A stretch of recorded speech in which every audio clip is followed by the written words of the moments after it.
Hello everyone, welcome to today's webinar, Building a Continuous Integration Pipeline for ROS Applications using AWS RoboMaker. My name is Steve Crow, editor of the Robot Report. I'll be your moderator today. This webinar is brought to you by the Robot Report and AWS RoboMaker. Let's quickly go over a couple house cleaning items before we get started. Shortly after it ends, this webinar will be available for download on the robotreport.com. If you need to re-listen to it or if you want to share it with a colleague, use the same login to access this webinar on demand as you used to log in today. You should see a couple boxes on the webcast platform, including a Q&A box on the left and a resources box on the right. We will have a Q&A session at the end of the webinar, so please enter your questions in the Q&A box. If we can't answer all the questions, we will send them along to today's presenter who can follow up with you guys directly. You should also see a resources box. Today's slides are available to view separately in that resources box.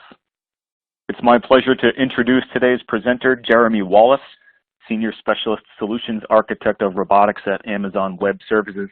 Jeremy, thank you so much for being here and lending your expertise today. AWS, of course, has been a big ROS supporter and is actively involved on the ROS 2 Technical Steering Committee. I also want to thank AWS for supporting the Robot Report and the Robotics Summit. Some of you on the phone right now may remember Roger Barger's tremendous keynote at the Robotics Summit in Expo in June, which provided a great overview of AWS RoboMaker. And in conjunction with the Robotics Summit, AWS also ran AWS RoboMaker Immersion Day, which was a one-day crash course on the platform. So today, Jeremy is going to dive a little bit deeper into a few different topics here, including how to use the AWS RoboMaker simulation service, how to build a ROS application CI pipeline, and how to integrate CI and CD tools into AWS CodePipeline and CodeBuild. So without further ado, Jeremy, please take it away. Awesome. Well, thanks for that introduction, Steve. Excited to be here today and to talk about how to build CI/CD pipelines for ROS applications using AWS as well as AWS RoboMaker. So today we're going to walk through a couple key topics when building your CI/CD pipelines. We'll do a quick primer on what CI/CD is and why it's important in software application development. We'll talk about how to do some testing with ROS applications. We'll do a quick overview of some of the AWS services we're going to use today and some of the key services you might want to know about when you're building your robotic applications.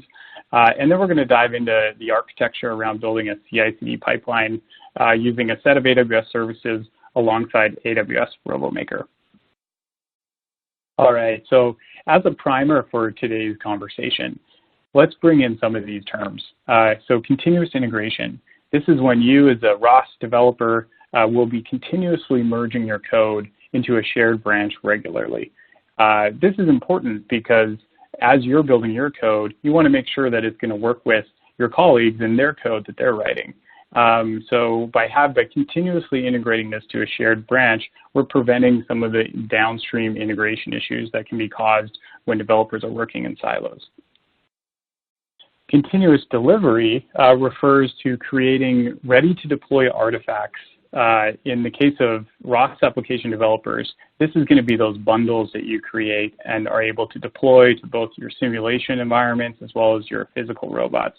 So creating these ready-to-deploy artifacts, again, on a regular basis, that enables you to push those changes out to your customers on some cadence. And so this could be daily, weekly, that would depend on your business requirements.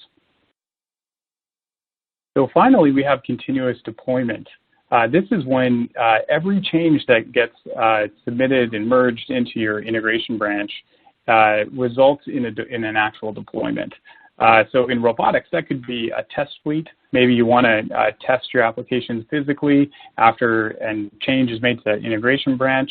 It could also mean publishing it to production robots. So with continuous deployment, this differs from delivery in that you're regularly pushing out these changes to a set of robots. So we're going to talk about how to functionally implement continuous integration, continuous delivery, and continuous deployment with ROS applications using AWS. But before we do that, let's jump into some of the code development best practices that are out there. So one of the structures that I follow often when I'm building my applications is behavior-driven development. So the idea of behavior-driven development is formulating user stories and test criteria in collaboration with your broader non-technical counterparts on your teams. The idea here is to bring everybody in and collaborate so that we're able to better align and achieve our business goals, and then directly include these business goals in our agile development process and how we're designing our test cases and designing our code. Here is the sample robotics-specific BDD, or behavior-driven development user story. So we start with the title of the story. So key functionality is the robot must be able to reposition itself. So as a robot owner, I want the robot to stop and turn when it reaches an obstacle or an edge, so that the robot can avoid any critical incidents and navigate autonomously within the environment it's in. So here's one scenario. You're going to have multiple scenarios for each one of these user stories. These scenarios would tie to how we're going to write our test cases and write our code that integrates with the AWS RoboMaker simulation service, which I'll introduce shortly. So our scenario here is there's a wall, and given that there's a wall and the robot is traveling at a regular speed towards the wall, when one of our sensors detects that this wall is 20 centimeters away, we want that robot to stop, turn slowly in place, and move perpendicular to the wall. So now when developers are writing their test cases, they can take these scenarios into account, and then we can actually test these scenarios in simulation using AWS RoboMaker. So for all of you ROS application developers out there, this is going to look pretty familiar, but for those of you that are new, let's dive into what a test case would look like when writing Python ROS-Py applications. So there's a couple of unit test frameworks out there that you can use. The one with the ROS ecosystem that works well is unit test with Python. There's also G-test with C++ applications. So today, since we're writing this ROS-Py application, we're going to use unit test. So what you can see here is we've defined a test case. In this test case, we're just seeing if the TurtleBot3 burger in the Hello World application will successfully rotate for a defined period of time. One thing to note here is that we're getting an environment variable as the time test length that we're testing for, which enables us to define multiple scenarios very easily using the same test harness. So we're going to dive into that in a few minutes. All right, so continuing through this simple test case, we have a couple methods. First, we have test rotator time that's going to start our test. It subscribes to the clock topic and then has a callback for check complete, which checks to see if the time has elapsed that we had defined as our test length. Finally, when we're using unit tests, we have the capability of running test suites. So this would be multiple tests that you can add to a suite and then run them as kind of a contiguous block of operations. So this is a nice functionality. So this is how we're going to kick this off. Okay, so now that we know all about continuous delivery, deployment, integration, and how to write ROS test cases, the final thing to go over before we jump into our solution are some of the AWS services that we're going to use. Let's start with this group. Keep in mind that you can always go and check out aws.amazon.com/training to get a deeper dive into any of these services. But to start out with, let's talk about identity and access management. This is AWS's capability to provide permissions and access controls to your AWS resources. We have AWS Simple Storage Service, or S3. This is a highly scalable, performant, and durable place to store your files. So those objects that you're going to use within your applications. A good example here is the bundles that you create with AWS RoboMaker. Those are going to be stored in S3. We have Elastic Compute Cloud, or EC2. This is essentially virtual servers in the cloud. You can go and spin up a Linux host that you can connect to over SSH or a Windows host. Finally, we have virtual private cloud. This is the capability for you to create your own private virtual network within AWS. So you can create your own custom defined CIDR block ranges, as well as your route tables. This is all the networking capability within the cloud. Next, we have AWS Lambda, which can be best described as function as a service, where you'd go write some code. We support many different languages, for example, Python, and that code would get invoked based off of an event trigger. AWS Lambda supports many different event triggers. We're going to be using that as part of our CI pipeline shortly. Then you have AWS Greengrass. So we're going to be talking a little bit about RoboMaker's fleet management capability today. So when you deploy your robot, it's going to leverage this capability. So Greengrass is a software daemon that would run on an edge compute device, and it enables you to take those Lambda functions that you're writing in the cloud and then deploy them and run them locally on those devices. You can also use it to do things like synchronize AWS resources, like secrets and machine learning models with the edge device. The last one I'll touch on very shortly is called Systems Manager. This enables you to run operations on any system using a cloud-based API. So there's an agent that you'd install on that system, and then you could run operations via the API. Okay, so now that we've covered some of the ancillary services that we're going to use with our continuous integration pipeline, let's talk about the core ones. So first, I'll go through AWS RoboMaker. So RoboMaker has 4 key capabilities. First, there's the cloud extensions for ROS. This enables you to build robot applications with powerful backend AWS services. So that's things like Amazon Poly, which enables you to easily convert text to speech using many different voices. We have the development environment, which is a cloud-based IDE.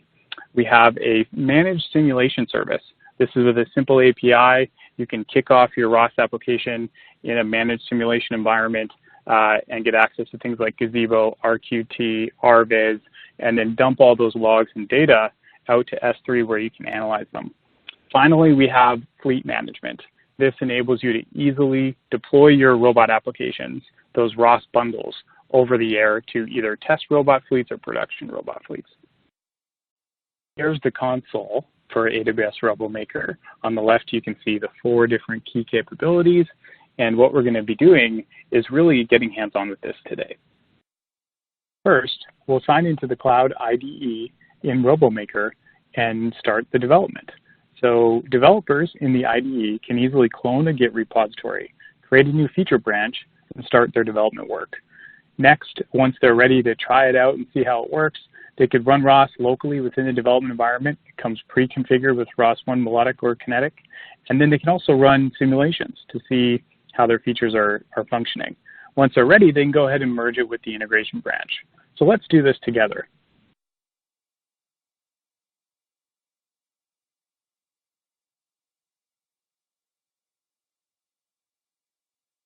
All right, so now let's take a look at the console. First thing we're going to do is open up a development environment. We can create a new one easily, but today I've pre-created one for us. All right, so on the left here, we got our files. Down below, we have our bash shell. The first thing we're going to do is clone our Hello World ROS application. So we can see the files have now shown up in the IDE. Here they all are. If we open up the robot workspace, in here, what we can find are the ROS nodes that we've written. Here's a simple ROS node that just rotates a turtlebot in place. On the top right, we have our drop-down menus, a whole bunch of sample applications and extensions. We can connect simulations, and we can have operations run for us. So in the run drop-down, that's configured through this RoboMaker settings.json file. In here is where you define where your assets are stored, as well as the permissions you want to apply to your simulation. So the first thing we'll do here is open up the configuration file and save it so it will show up in our run dropdown. And let's go ahead and edit it. So we have a few different sections. The one that we'll edit here is the simulation. You'll notice that there's a few spots that we need to fill in here with our AWS resources that we've created. First, there's a simulation role we need to apply, so I pre-created this, as well as an S3 bucket where we can store these assets and run our simulations from. So here we'll set this last S3 bucket, and then we'll go ahead and save. But before that, I'll just show you where you can add some environment variables. This will come in handy later on. Okay, so now let's take a look and see if it's applied. It looks like it is. We have our S3 bucket in each one of these locations in this JSON file. Great. So now let's check out a new branch. As a developer, when I'm working on a new feature, it's important for me to create a new branch for my feature, which then can be merged with the integration branch. So let's go ahead and check out a new branch for my new feature. So after that's done, we can go ahead and build and bundle this application. So since we've configured this drop-down menu, it's as easy as clicking Hello World, Build and Bundle All. This process normally takes multiple minutes, so we've expedited it for us today. So you'll see this change. Oh, there you go. We are now complete, and the process is completed. We can take a look in our bundle folders, and we can see the output.tar files that have been created from that process. The next thing we'll do is kick off a simulation just to show you what that looks like and what the development workflow would be like as a developer in the IDE. So you can run a simulation in the simulation service, or you could just run ROS core and open up a terminal and then run a couple ROS commands directly in the IDE. So here now I'll just quickly show you how you can run a couple of these. The first thing we'll do is while the simulation is running, we're preparing, we'll go into our build directory, and in the build directory we'll find our application, I think Hello World Robot, and once we're in here, what we can do is open up the develop folder and source our application. Now once the application's been sourced, from that point we can run some of our ROS commands. So for example, we could run ROS pack in a list, which will show us all the ROS packages that have been loaded up. Looks good. And next, just to show you how you could actually run your application itself, we can go ahead and kick off our ROS launch command for the rotate node to start that one. So we should see some of the twist messages pop up once this launches. And there they are. Cool. So this just shows you how you could actually run directly in the IDE as you're building and testing. However, sometimes you want to actually see it and see what it looks like in your simulation environment as you're building. And so what we can do is just wait for this simulation to finish booting up. And once it's up, we can open some of these applications. There you go. Okay, it's up and running. We'll pop up Gazebo. So here's the Gazebo environment, and we have our TurtleBot spinning in place. This is really easy for a developer. They can just simply connect this simulation to the IDE and then work with their common tools like RViz and test and see how their application's running as you're working on that feature branch. So let's open up RQT just to show you that that will pop up. And then finally, there's also a terminal that you can open if you want to run any small commands. So things like, let's say you want to do a simple ROS pack list, you can see what packages are loaded up. That just enables you to do some plumbing as you're kind of building and testing. So before we continue on our hands-on walkthrough, let's take a quick minute and talk about the simulation service. So as you just saw, with the simple API call, you can run your ROS1 kinetic or melodic applications and get access to things like Gazebo, RViz, RQT. And again, those logs are stored in S3 after your simulation job completes, giving you access for future analysis and replay. Now, since we have access to create a simulation with a simple API call, we can start to automate our simulation runs. So earlier on in the presentation, I talked about BDD and creating scenarios, and those scenarios would inform your test cases. This is how we're going to implement those tests. So here, what we have is a set of environment variables that correspond to each one of the scenarios. So we have one scenario, which is a basic flow test, where basically we're slowly rotating the robot for a time period of 60 seconds. And then there's a long fast test where we're going to speed up the rotation to 0.5 and then run it for a longer period of time. So these are two different scenarios that we can put in and run our tests against. With this Lambda function, which is a script that we've written, what's going to happen is we're going to invoke a single simulation per scenario and then get the results back and advance our CI pipeline based on the results that were retrieved. One thing we'll need to do in our scenario-based test simulations is define a couple utilities that will enable us to tag the simulation job with the test results, as well as cancel them when the test is completed. Remember, with the simulation service, you only pay to the nearest minute of operation. So therefore, if you can complete your tests and then cancel them as soon as those tests are completed, then you only pay for the specific amount of minutes that were executed for this simulation job. Taking a look through the simulation utils, what you can find are a couple methods here that are simply going to cancel the job. Connect to the service proxy that's available to you in your simulations, and then send a message to cancel the job. Set tag is going to, again, communicate with that service proxy and then add a tag to the running simulation job, which we can then describe in further pipeline steps to get an understanding for whether or not your simulation passed or failed the test. I'm going to show you this functionality in a moment through a hands-on demo, but before we do that, let's jump into the final step of our CI/CD workflow, which would be to deploy your code to a fleet of robots. So RoboMaker comes with a service called Fleet Management, which enables you to deploy to fleets of robots with a simple API call over the air. RoboMaker Fleet Management leverages AWS Greengrass, which we discussed a little earlier, and supports functionality of setting concurrent deployments and failure thresholds to enable you to successfully deploy your robot applications to these edge devices.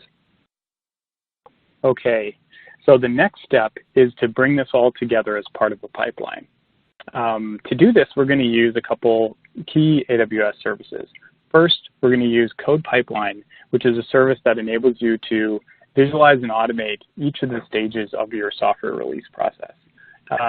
So we're going to walk through how to create a build server, add it to the pipeline, create a Lambda function, like I was describing, that would enable us to launch our simulation jobs, and then bring it all together to make an assessment of whether or not our code should be released or should be sent back for more development. Next would be CodeBuild. So CodePipeline, which enables us to build out those stages within our software release cycle.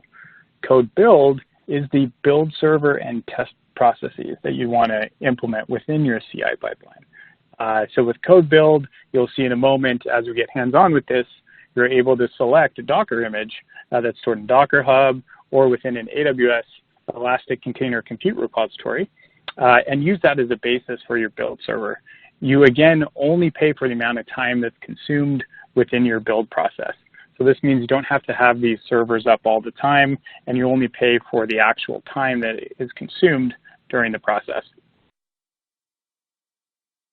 So by bringing these services together, we can create a pretty powerful CI/CD pipeline that is natively scalable, highly available. You only pay for what you use at any given point, which can drastically reduce your overall costs of having these automated pipelines as part of your everyday development lifecycle. Let's walk through the steps here. First, as we were discussing, we had these developers that were working on the IDE. They're contributing to their own feature branches. Once those are ready, they would integrate their features with an integration branch.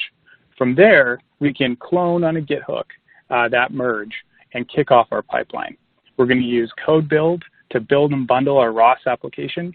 Once it's built and bundled, those bundles are going to be stored in S3, where we can kick off a Lambda function that would create or update the robot and simulation apps that are stored in RoboMaker. once we have the new information about the newly bundled robot applications, we can then use that information to kick off simulations based off of the scenarios that we defined in our BDD development process. All those simulations will run behind the scenes autonomously, and they'll be pushing back the updates through self-tagging that simulation job with whether or not we pass or fail those tests.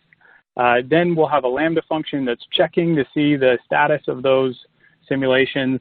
Once they're all complete, we can then determine whether or not we're going to merge this into master or send it back to the team to continue development. Then, continuing this journey, once that code is merged with master, we can then kick off another pipeline job. Maybe we need to build and bundle the code for a different architecture, like an ARM64 or something like that, in which we can kick off another build and bundle job. We can then, again, update the robot app with that specific architecture. And once it's ready to go, we can then create a deployment job. This deployment job would leverage AWS RoboMaker Fleet Management to automatically push those updates over the air to a test fleet of robots. This test fleet, these physical robots, you could then observe, run in any tests you want to run physically on those robots to ensure your code is ready to push to production.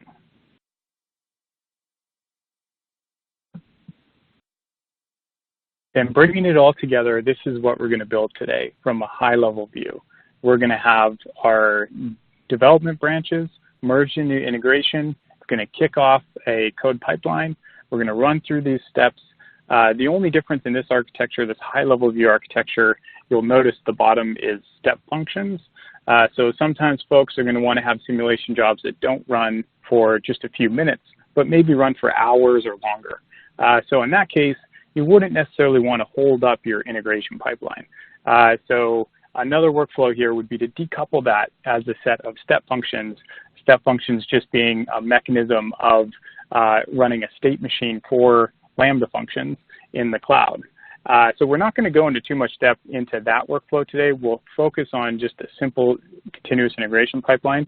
It's something good to know as you're developing this if you want to extend the functionality to those longer running simulation jobs. Let's go ahead and get in. Okay, so now we'll just open up the console.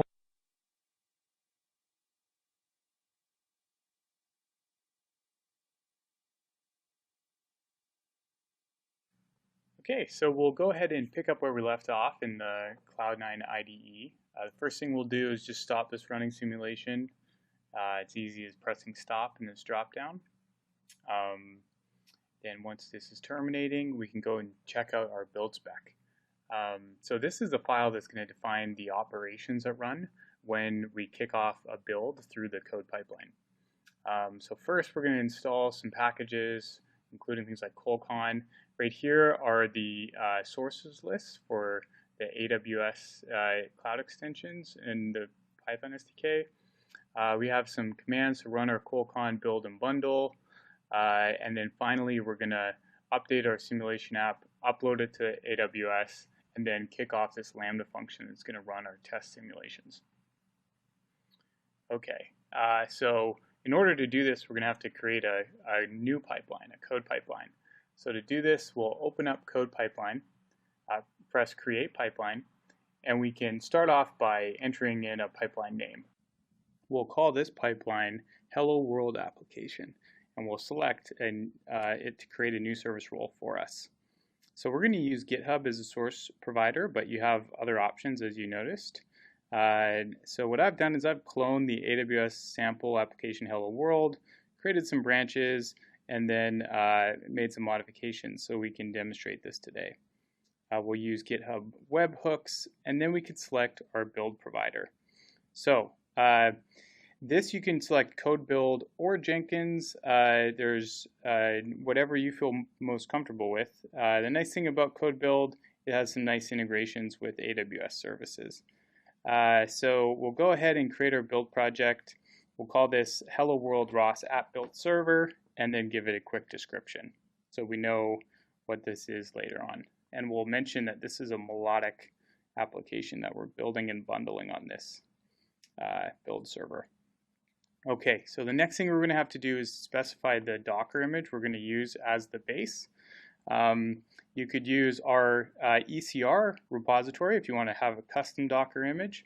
In this case, we're just going to pick a Docker image from Docker Hub, the main ROS melodic Docker image. We're going to elevate the permissions so it can run some install commands, and we're going to define that it will use the build spec that we have in our Git repository. So let's go ahead, the one that I just showed you. So let's go ahead and continue to CodePipeline to inject this new project into our CodePipeline. Okay, so it's here. Now we'll press next, and then we'll skip the deploy stage for now, but as you can see, you have a few different options as far as what and how you could deploy your code. I'm going to show you a little bit later how we could do this with robots. So we'll go ahead and press create pipeline and get this thing started. Okay, so once this starts up, it should, yep, here we go. It's going to clone our GitHub repository. It's going to take that source, and what it does is it actually creates a zip folder with the current version of the source in S3 encrypted, which it can then download and unpack onto your build server. So while this is building, I'm going to show you some of the features in CodePipeline. You'll notice here that we can add actions. So with every build step, there's a whole bunch of integrations with various AWS services that we can go ahead and add as steps within each stage of your build. You can have multiple stages to really customize how this build and CI pipeline is going to work for you. So notice how I just added another stage, and I can add action groups or sets of actions that would happen within that stage. So we're just going to have a simple CI pipeline for today with the source and the build server, just to give you a quick overview of what the capabilities are here. So let's take a look at our build. Looks like it's in progress. We can open it up. All right, so in this view, it shows all of the logs that are being generated on your build server as we're going through those commands in your build spec. So I went through some previous logs, but the easiest way is to just pop open tail, and then it'll just show you the latest logs that are being generated from your build server. Now I'm printing everything in here just to give you an idea of what's happening. Likely this is a lot of clutter, and you'd want to limit the output of your operations so that it focuses on things that are important. So this is going to take a couple minutes, so we'll let that run, and in the meantime we can take a look at this Lambda function. So this is the last step in that build spec file. It's fairly simple, just running a couple for loops and then taking those scenario environment variables, injecting them into parameters, and hitting the API call to create a simulation job. So this is going to enable us to launch multiple simulations for our scenarios. If we open up the Lambda service and take a look at the actual Lambda function that's been created, we can actually run these out of band of our build process. We can take a look at what's happening. We're still building, but now we can actually just go ahead and launch some to show you how you could use this as a general utility. So if we go and take our scenarios.json file and we inject it as a test event in our Lambda console, and so we'll go ahead and, oh, we got to save it first. So I'll just pop back and take a look at it, make sure it's correct. Take a look at the environment variables, looks good. Let's go ahead and save. Okay. So now to invoke it, all we need to do is run test. So this is going to invoke our Lambda function, which is going to run through those loops, create two simulation jobs based off of our scenarios. Yep, looks like we have two launched, and those are based off of our scenarios. So our build process still going.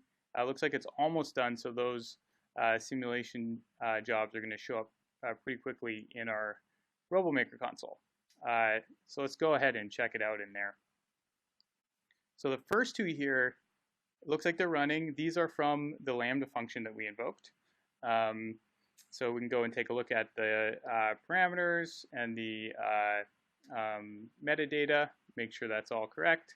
Oh, and if we come back here, we see that our two that were generated from our build process with our new application are running, or preparing to run. So this is exciting. So let's skip ahead to the running stage. So we'll open up one of these simulations. So this particular test, let's go ahead and open up in Gazebo. So I wonder if this is the slow or the fast one. This one looks like the slow one. That TurtleBot is moving pretty slowly. Let's double check. Yep, this is a long, slow test, and it looks like we've started our time test. So this second one, this must be our fast one. Let's confirm. Yep, short, fast test, and we'll go ahead and open up Gazebo to see how fast this thing's running. Let's see it. Oh yeah, that's spinning much more quickly. So as you can see, we can run these different scenarios with these different environment variables that we pass through to our simulation jobs. So since these tests are time-bound, pretty soon they're going to self-terminate. So in a moment here, we're going to see, yep, it's terminating. Great. Okay, so now we passed our tests, and we're successfully able to determine that our software works as intended. Okay, so now let's pop back into the development environment and we'll make a change to our code. So we'll click on RoboMaker, Development Environments, and get back into our development environment. Okay, so now that we're back in here, the first thing we're going to do is create a new feature branch.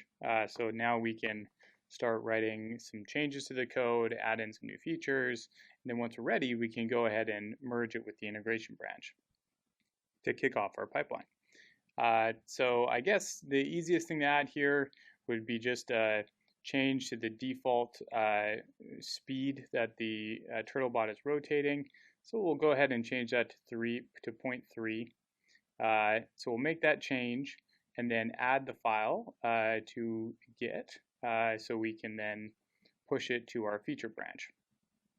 Again, in the Cloud9 IDE, you could step through your code, look for errors, and as you're coding your Python application, you could open up ROS core, take a look at how things are functioning directly in the IDE. But since we know that this is going to go through correctly, let's go ahead and commit this change. So we'll call this updated the speed in radians to 0.3.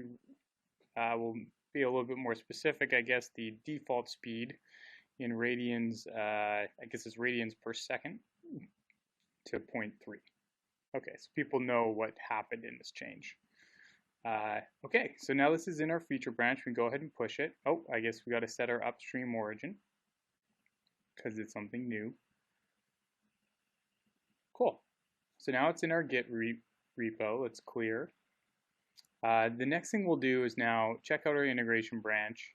Normally this would be through a pull request and code reviews that you'd want to do with your team, but in context of this demo, we're just going to go ahead and do a direct merge so we can see the files that are changed, and then we'll go ahead and do a push to get this merge into our repository and therefore kick off our code pipeline. Awesome. So next thing, we'll go check out CodePipeline. Oh, looks like it's in progress and everything's started to run. If we open up CodePipeline, you can see that the source has now changed to updated the default speed in radians per second to 0.3, which is correct. That's the latest change. And pretty soon, it's going to kick off the build process. Well, here we go with that new source. And then we'll end up with built and bundled ROS code that will automatically run our simulations and then get ready for deployment to a test fleet. Okay, so now that our CI part of our pipeline is all set up and working, let's look at the CD part. So to do this with robots, what we're going to do to deploy the application to a physical robot is we're going to go ahead and create a robot and set up fleet management in RoboMaker. So we'll call our robot HelloBot. Since this is a TurtleBot, we'll use the ARM HF architecture, and then we'll select a deployment role that's been pre-created with permissions to deploy to Greengrass. Okay, so you're going to want to download, once you've created your robot, you want to download these certs. So the only time you can do that. So make sure to download the certs to set up Greengrass. Also download the Greengrass core software. You're going to have to install that on your physical robot. The next step is going to be to register this robot into a fleet. So we'll create our fleet, we'll call it HelloBots, and then we'll go ahead and register our new robot, HelloBot, into our HelloBots robot fleet.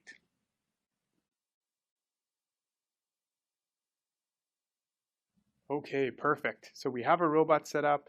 The next step is to add it to our build pipeline. So let's open up our build spec.yaml, and we're going to add in one last step here at the end. So the last step here is going to be to do a deploy. So I'll just copy and paste this CLI command. So here we're going to just call RoboMaker CLI command, create deployment job. Now to make things easier, I guess we can take this ARN and we can make it a variable in our build spec file. So let's just title our variable fleet ARN, or Amazon resource name, and we can go ahead and add that as an item here, fleet ARN, in our variables. Perfect. Okay, now let's go ahead and commit these changes to our build spec file to this integration branch to kick off a new build process. So we'll go ahead and add our build spec file. Okay, it's got our new command in here. We'll go commit this file, add deployment step to the build spec.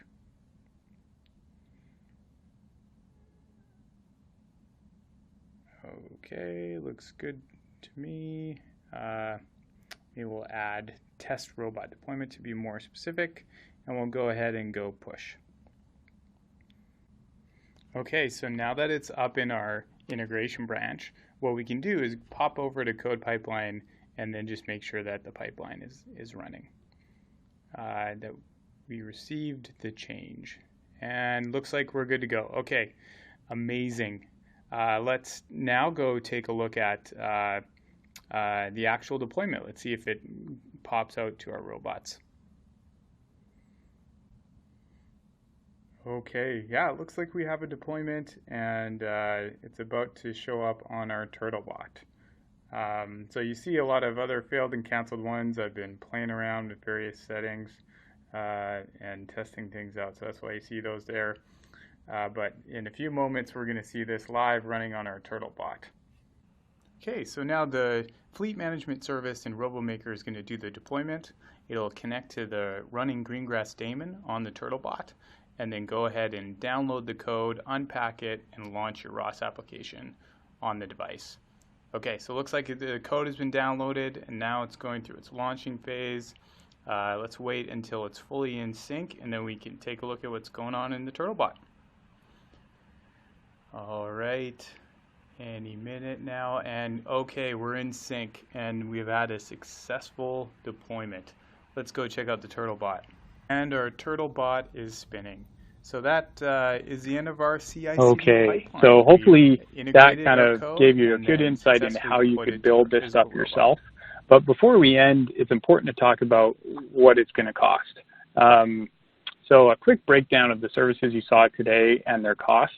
AWS RoboMaker, the IDE, costs for an M4 large, there's many different instance types that you could select, would cost 10 cents per hour, plus 10 cents per gigabyte of storage per month. So I got a rough breakdown in a minute to show you what that means per developer per month. Simulations, they cost 40 cents per simulation unit per hour. Each simulation unit gives you 1 vCPU and 2 gigabytes of RAM. Fleet management is 16 cents per registered device in a fleet per month. CodePipeline, very inexpensive at $1 per active pipeline per month. CodeBuild is 10 cents per build minute, and that gives you access to what's called a General 1 Small, which would have a 3 gigabytes of RAM and 2 vCPUs. AWS Lambda, there's a lot of zeros in there as we build up per 100 millisecond increment. What you'll find is the Lambda charges in this example are almost at the less than a penny rate. Finally, S3 is billed out at 2.3 cents per gigabyte stored per month. Yeah, so let's see what that looks like for your company. If we broke this down for a common organization, let's just throw out some numbers. So let's say you had 5 developers. Those 5 developers are working about 8 hours a day in the IDE, building new features. Let's say every time you run a build, the average build time is about 20 minutes. We've optimized it. Let's say there's 4 main code integrations per day as people are publishing their code into the integration branch. Let's say there's 10 test scenarios that you've defined, and there's an average of about 6 minutes per simulation to run through those test scenarios. Then let's say you have 5 test robots that you're testing your code against. So if these are your numbers for your company, this is what the cost would turn out to be. So for 5 8-hour chunks of the IDE's cost, that would be $2.80. Build time would be about 40 cents per day. Pipelines, again, that at $1 per pipeline comes out to about 6.6 cents per day for your pipelines. Devices, about 2.7 cents per day for those 5 devices. Simulation charges, so that 40 sims is running in each code integration. You're going to kick off 10 simulation runs. So therefore, if you have 4 of those, that's going to be 40 simulation jobs, and they run at about 6 minutes per simulation. So that comes out to $1.60 a day. And then you have these ancillary services in S3, Lambda, and CloudWatch. So this is what the total comes out to. About $5.36 per day, or a cup of Joe. I guess I live in New York City, so it's about right, about $5 for a cup of coffee. So what this $5 a day gets you, again, is exactly what I've shown you today, which is a development environment for your entire team of 5 developers, automated CI/CD pipelines with the build servers included and the build time included, simulations with Gazebo that, again, are going to self-terminate once they're completed, automated deployments to that test fleet where you can see how your code is functioning, and full flexibility to really customize this to fit your needs. While this is an example of how you could do it, you could plug and play things. You can customize, as I showed you, that build spec file. You can customize those Lambda functions to really build and test and run your CI pipelines the way that fits your business needs. Okay, so that's all I have for you today. Thanks for joining. So hopefully you got a little bit more insight in how you could use AWS to build out these CI/CD pipelines, and also use AWS RoboMaker as part of the process to easily automate some of those test scenarios that you're going to want to run to ensure your code is of the highest quality before it gets released. Also enable that collaboration between your team to ensure that you guys are producing code more quickly and getting features out to customers as fast as you can. So just a note that the code and guides that we use today will be released in the coming weeks to our GitHub repository, AWS-Robotics. So please check back there, and you can use that as a getting started place. But maybe I'll just pass it along to Steve, and we can take some questions.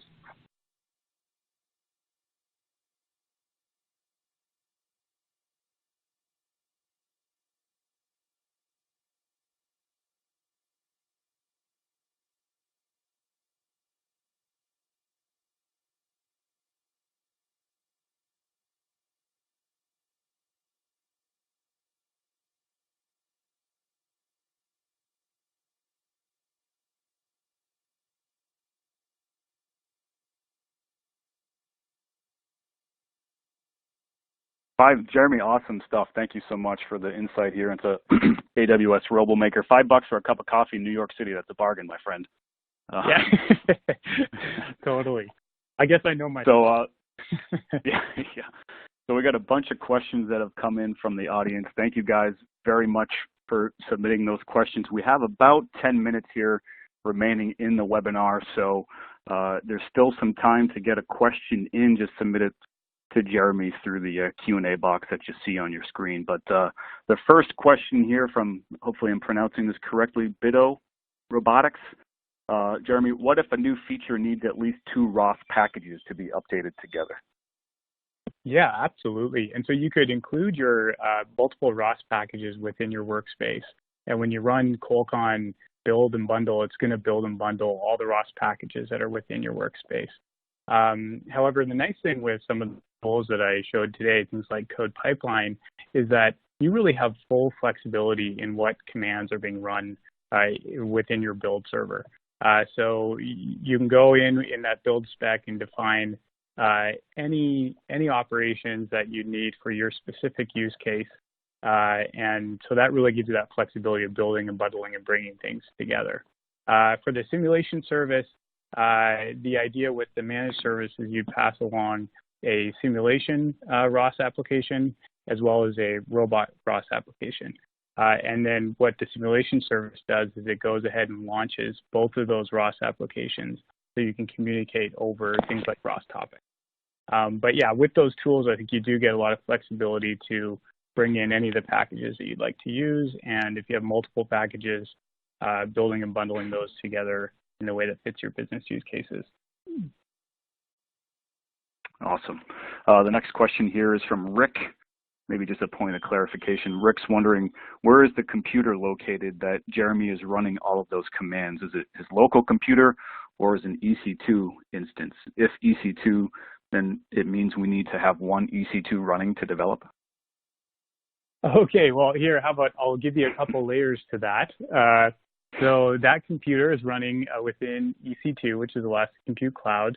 More specifically, that's running in our US East 1 region in Virginia. So it's the East Coast of the United States for a more specific location. However, that is running within the cloud. So that's not a local machine. And what's a big value proposition of RoboMaker is the ability to use the AWS Cloud9 service, which is a cloud-based IDE. So that means you don't have to worry about configuring all the settings for ROS on your local machines. And you can leverage the IDE where the configurations are already pre-baked for you. So it's as easy as creating a new environment, and a few minutes later, you'll have a terminal that has access to ROS already installed, as well as all the cloud extensions that would enable you to build your robot applications and extend them to really powerful backend services. About 7 minutes left here, so folks, get your questions in. Jeremy, someone asks, how are robotics companies and developers using AWS services with robots? Yeah, so that's been a really interesting thing and conversation to be having with customers lately is what opportunities are there in cloud computing for robotics. Some of the most interesting ones that we're seeing today is things like task management.